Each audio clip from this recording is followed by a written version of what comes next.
Assalamualaikum warahmatullahi wabarakatuh. Saya Amalia Fitri, saya dari kelas 1B. Saya akan membacakan mengenai sejarah Kerawang. Pada abad 15 Masehi, agama Islam masuk ke Kerawang yang dibawa oleh ulama besar Syekh Hasanuddin bin Yusuf Idofi dari Campa yang terkenal dengan sebutan Syekh Kuro sebab di samping ilmunya yang sangat tinggi, beliau merupakan orang hafiz Al-Quran yang bersuara merdu. Kemudian ajaran agama Islam tersebut dilanjutkan penyebarannya oleh para wali yang disebut Wali Songo. Setelah Syekh Kuro wafat, tidak diceritakan dimakamkan di mana. Hanya saja yang ada di kampung Pulau Bata, desa Pulau Kapala, Kecamatan Lembah Habang Wadas, Kabupaten Kerawang merupakan makom atau tempat Syekh Kuro pernah tinggal. Pada masa itu, daerah Kerawang sebagian besar masih merupakan hutan belantara dan berawa-rawa. Hal ini menjadikan apabila Kerawang berasal dari bahasa Sunda, kerawaan artinya tempat berawa-rawa. Nama tersebut sesuai dengan keadaan geografis Kerawang yang berawa-rawa. Bukti lain yang dapat memperkuat pendapat tersebut, selain sebagian rawa-rawa yang masih tersisa saat ini, banyak nama tempat diawali dengan kata rawa seperti Rawasari, Rawa Gede, Rawa Merta, Rawa Gempol, dan lain-lain. Keberadaan daerah Kerawang telah dikenal sejak Kerajaan Pajajaran yang berpusat di daerah Bogor, karena Kerawang pada masa itu merupakan jalur lalu lintas yang sangat penting untuk menghubungkan Kerajaan Pakuan Pajajaran dengan Galuh Pakuan yang berpusat di Ciamis. Sumber lain menyebutkan bahwa buku Portugis tahun 1512 dan 1522 menerangkan bahwa pelabuhan-pelabuhan penting dari Kerajaan Pajajaran adalah Cafaran ke sekitar Muara Citarum. Yang disebut Caravan dalam sumber tadi adalah daerah Kerawang yang memang terletak di Sungai Citarum.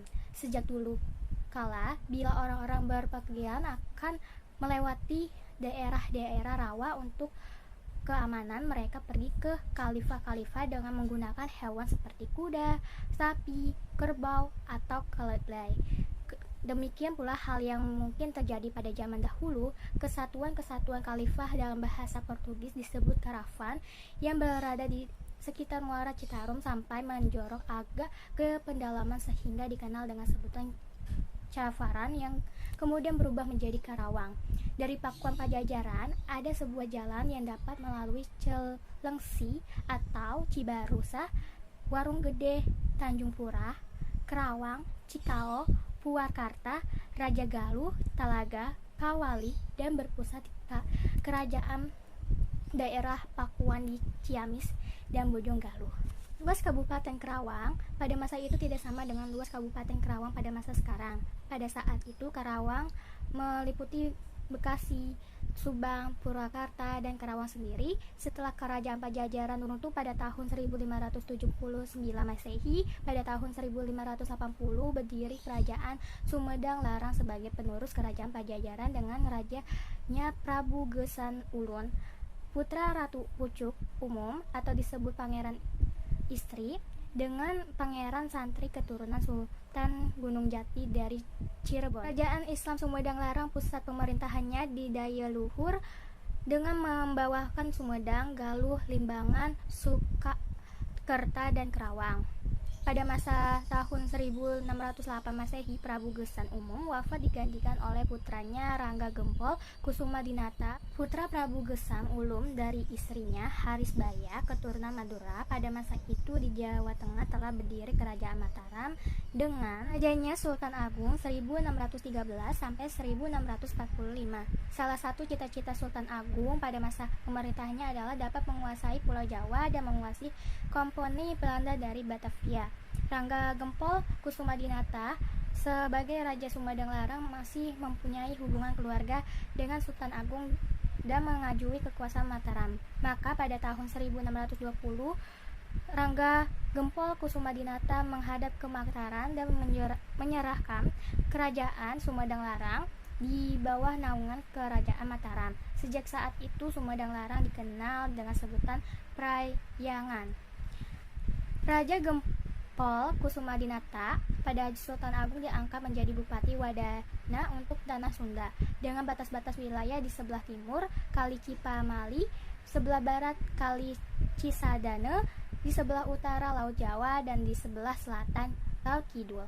Karena Kerajaan Sumedang Larang ada di bawah naungan Kerajaan Mataram, maka dengan sendirinya Kerawang pun berada di bawah kekuasaan Mataram.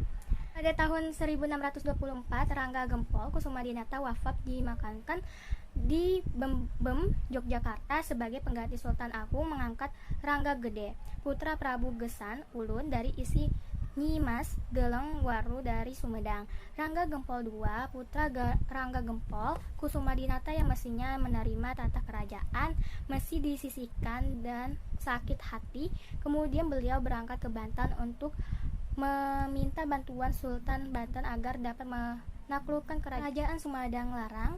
Dengan imbalan apabila berhasil, maka seluruh wilayah kekuasaan Sumedang Larang akan diserahkan kepada Sultan Banten. Sejak itu, banyak tentara Banten yang dikirim ke Kerawang, terutama di sepanjang Sungai Citarum yang dibawa pimpinan Pangeran Pager Agung. Dengan bermarkas di Uduk-Uduk, pengiriman bala tentara Banten ke Kerawang dilakukan Sultan Banten bukan saja untuk memenuhi permintaan Rangga Gempol II, tetapi merupakan awal usaha Banten untuk menguasai Kerawang sebagai persiapan merebut kembali pelabuhan Banten yang telah dikuasai oleh Kompani Belanda, yaitu Pelabuhan Sunda Kelapa.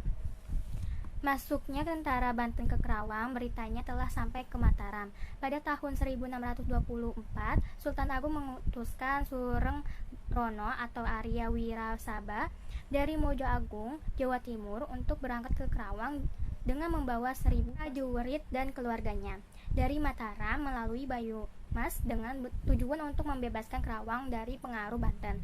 Siapkan logistik dengan membangun gudang-gudang beras dan meneliti rute penyerangan Mataram ke Batavia.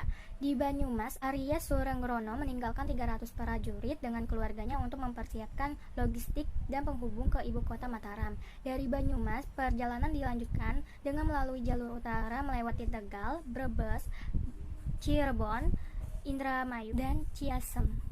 Di Ciasem ditinggalkan lagi 400 prajurit dengan keluarganya. Kemudian perjalanan dilanjutkan lagi ke Kerawang. Tibanya di Kerawang dengan sisa 300 prajurit dan keluarganya, Arya Surenggono menduga bahwa tentara Banten yang bermarkas di Uduk-Uduk mempunyai pertahanan yang sangat kuat. Karena itu perlu diimbangi dengan kekuatan yang memadai pula.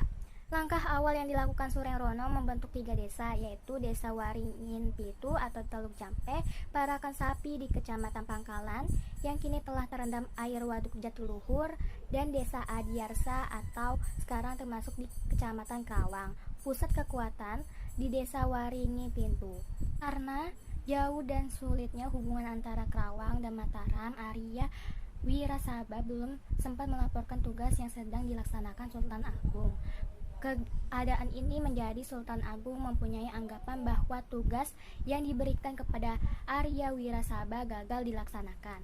Pengabdi Arya Wirasaba selanjutnya lebih banyak diarahkan kepada misi berikutnya, yaitu menjadikan Kerawang menjadi lubung padi sebagai persiapan rencana Sultan Agung menyerang Batavia. Di samping mencetak prajurit perang, di Desa Adiarsa sangat menonjol sekali perjuangan keturunan Arya Wirasaba. Walaupun keturunan Arya Wirasaba oleh Belanda hanya dianggap sebagai pati di bawah kedudukan bupati dari keturunan Singaparbangsa, tetapi ditinjau dari segi perjuangan melawan Belanda pantas mendapat penghargaan dan penghormatan. Karena perlawanan terhadap Belanda, akhirnya Arya Wirasaba II ditangkap oleh Belanda dan ditembak mati di Batavia. Kuburannya ada di Mangga II di dekat makam Pangeran Jayakarta. Putra kedua Arya Wirasaba yang bernama Sakanagara bergelar Arya Wirasaba III, berpendirian sama dengan Arya Wirasaba I dan II, tidak mau tunduk pada Belanda serta tidak meninggalkan misi sesepuhnya, yaitu memajukan pertanian rakyat, irigasi, dan syiar Islam. Arya Wirasaba III meninggalkan kedudukannya sebagai patih karena dirasakannya hanya menjadi jalur untuk menekan rakyatnya. Setelah wafat, beliau dimakamkan di Kali Picung, termasuk Desa Adiarsa sekarang. Sekian dari saya, billahi taufik wa hidayah. Wassalamualaikum warahmatullahi wabarakatuh.